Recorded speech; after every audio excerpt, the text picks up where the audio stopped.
Hello friends, welcome to Hariom consultants. Hope everything is fine at your end. तो इस video में हम आपको एक ऐसा पॉइंट बताने वाले हैं जो कि बहुत इंपॉर्टेंट है, जिसकी वजह से 100% आपके 462 वीज़ा के रिजल्ट में डिले आएगा। चाहे 462 है, चाहे 403 है। मेन फाइल की बात कर रहे हैं। जैसे ही आपका बैलेट में नाम आ जाता है, उसके बाद जब आप मेन फाइल डालते हैं, उसके बाद ये जो मैं बात बताने वाला हूँ, ये जो गलती, सबसे बड़ा ब्लंडर मिस्टेक जो किया जाता है हमारी मीटिंग्स में हमने देखा है और काफ़ी लोगों ने इंक्वायर किया है, जिसकी वजह से अननेसेसरीली डिले होता है आपके रिज़ल्ट आने में। और वो फिर डिले आपको इतना भारी पड़ सकता है क्योंकि ये लिमिटेड स्लॉट्स वीज़ा हैं। तो अगर आपका किसी भी वजह से डिले होता है रिज़ल्ट, तो किसी और को वीज़ा मिल सकता है और आपके झोले में ज़ीरो, बिकॉज लिमिटेड स्लॉट्स हैं। ऐसा नहीं है अगर आप एलिजिबल हैं तो आपको मिलेगा ही मिलेगा। तो इसमें टाइम बहुत इंपॉर्टेंट है। तो पूरा वीडियो अंत तक दूर देखें। मैं आप इस वीडियो के बाद आपको पता लग जाएगा कि ये जो गलती है, जो बहुत लोग कर रहे हैं या बहुत एजेंट्स करवा रहे हैं, आपको नहीं करना है। ठीक है, और उसका मैं रीज़न भी बताऊंगा कैसे वो डिले करता है। ठीक है, तो पूरा वीडियो अंत तक जरूर देखिए। अगर आप नए हैं चैनल पे, लाइक शेयर सब्सक्राइब अभी कर लें। इस तरह का कंटेंट हम इसमें लाते रहते हैं। And if you want to discuss your case with us, book a slot, zoom slot with me and I will let you know. और अगर PR तक आप पहुंचना चाहते हैं 462 वीज़ा के ऊपर, तो वो भी गाइडेंस हम आपको पूरी तरह से देंगे। तो फ्रेंड्स, जो सबसे बड़ी मिस्टेक की जाती है वो मेडिकल चेकअप को लेके की जाती है कि मेडिकल चेकअप, पता नहीं कहाँ से ये मिस इन्फॉर्मेशन आई है कि पहले कराकर फिर उसके बाद फाइल सबमिट की जाती है। This is the blunder mistake if you are doing like that. या जिसने अभी तक ऐसा कर दिया है, मतलब फाइनल सबमिट करने से पहले मेडिकल करवा के बैठ गए और फिर फाइल सबमिट की है, उनका बहुत ज़्यादा डिले होगा। एक तो होता है ना नॉर्मल प्रोसेसिंग टाइम, जो कि रश की वजह से, नंबर ऑफ़ एप्लीकेशंस की वजह से बढ़ता है। That is separate thing. जैसे अगर पहले 50 दिन का प्रोसेसिंग था तो 50 दिन में आ जाएगा वीज़ा, 70 का हुआ तो 70 दिन में आ जाएगा। लेकिन जिन्होंने ये ब्लंडर मिस्टेक कर रखी है ना, मेडिकल पहले करा रखा है, तो वो वाला उन पे एप्लीकेबल नहीं होता। 70 क्या, 70 इंटू 2 कर लो, 140 दिन में भी वीज़ा आ जाए तो बहुत बड़ी बात है। दैट इज़ इतना प्रॉब्लमेटिक थिंग है ये, अगर मेडिकल आप पहले करा लेते हो। अब मैं आपको रीज़न बताता हूँ ऐसा क्यों होता है। देखिए, आइडियल प्रोसेस क्या है, आप अपनी फ़ाइल सबमिट कीजिए।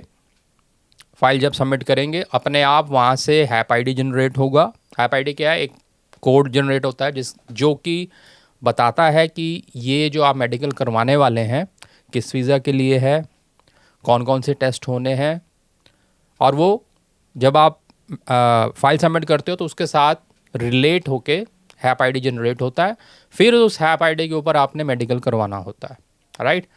अब इसमें होता क्या कि जब आप फाइल सबमिट कराने के बाद जो हैप आईडी निकलेगा, उसके ऊपर जब आप जाके टेस्ट कराओगे तो सारा कुछ आपका इंटीग्रेटेड रहेगा कि किस वीज़े के लिए आपने ये टेस्ट करवाया, कौन से टेस्ट रिक्वायर्ड हैं, तो सब उसमें इंफॉर्मेशन साथ में उस हैप आईडी में रहती है। तो जब आपका मेडिकल क्लियर हो जाता है 1-2 दिन में, और फिर जब वो प्रोसेसिंग शुरू होती है फाइल की, जब प्रोसीजर में जब आपका ऑफिसर जो है वो फाइल चेक करता है, तो उस हैप आईडी की हेल्प से उसको बड़ी जल्दी उसके साथ अटैच्ड रिपोर्ट मिल जाती है, बिकॉज वो हैप आईडी आपकी फ़ाइल के साथ कनेक्टेड है। So this is very important point. On the other hand, अगर आप मेडिकल पहले करा लेते हो, जब पहले कराओगे, आपने कोई फाइल ही नहीं सबमिट की, तो वो अटैच किसके साथ होगा? किसी के साथ नहीं, वो रैंडम हो गया, एक ओपन में आपने करा लिया, ठीक है ना। अब जो भी आपने हैप आईडी उसमें कराया, वो आप फिर मैनुअली लिखते हो जब फाइल सबमिट होती है। जैसे आपने पहले अगर करा लिया, ये मिस्टेक कर ली, तो आपके पास हैप आईडी पहले से आ गया, वो ऐसा हैप आईडी है जो किसी से कनेक्टेड नहीं है। फिर वहाँ पर जब पूछा जाता है कि आपने पहले मेडिकल कराया, तो आप बोलते हो येस। फिर वो पूछता है हैप आईडी बताओ, तो आप हैप आईडी बताते हो। तो ये सारा कुछ क्या हो गया? मैनुअल। आप उसमें डालोगे, फिर वो उसमें फॉर्म में रहेगा। अब ऑफिसर के ऊपर है, ऑफिसर के पास बहुत रश होता है, उसके पास इतना टाइम नहीं है कि आपने जो मैनुअली हैप आईडी करा के रखा है, फिर वो पहले वो मैनुअली हैप आईडी जो रैंडम पड़ा है उसको ढूंढे, फिर उसकी रिपोर्ट निकाले और फिर चेक करे। इतना टाइम नहीं है उसके पास, और कोई उसको फोर्स भी नहीं कर सकता कि वो टाइम लगाए, राइट।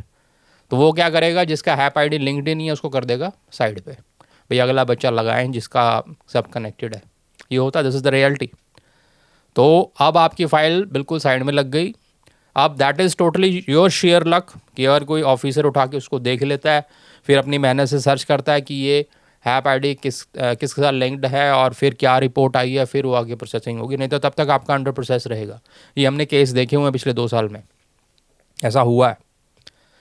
तो नेवर एवर मेडिकल जो है पहले नहीं करवाना है, बैलेट बेस्ड वीज़ा में खासकर, राइट। जब आपकी फाइल सबमिट हो जाएगी उसके बाद जो हैप आईडी जनरेट होगा, उस HAP ID that HAP ID is link to your file, उसके ऊपर आपने मेडिकल कराना। तो जिन्होंने ये मिस्टेक कर ली है, आप कुछ हो नहीं सकता, आप वेट कीजिए, right.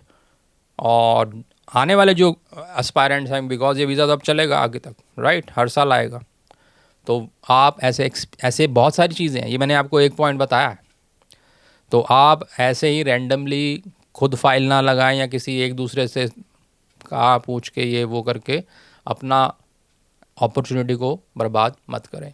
Contact us for filing, there are many points like this. ये मैंने एक सबसे ज़्यादा जो मैं देख रहा था फाइल्स में जो मिस्टेक हो रही है, लोग कह रहे हैं हमारा रिजल्ट नहीं आ रहा, नॉर्मल प्रोसेसिंग के बाद भी रिजल्ट नहीं आता, तो this is the reason, prime reason. इसके अलावा भी और भी कुछ भी है, तो इसमें हमने आज इसी पे फोकस किया। Don't make this mistake, always do your medical after the submission of your file on the HAP ID which is generated after that, right. जो हैप आईडी बाद में आता है, जनरेट होता है आपकी फाइल सबमिशन के बाद, उस पर आपने मेडिकल कराना। तो ऐसे इन्फॉर्मेटिव वीडियोज़ के लिए सब्सक्राइब, लाइक, शेयर करें। इसके अलावा और भी आपको कुछ इसमें समझ नहीं सकती।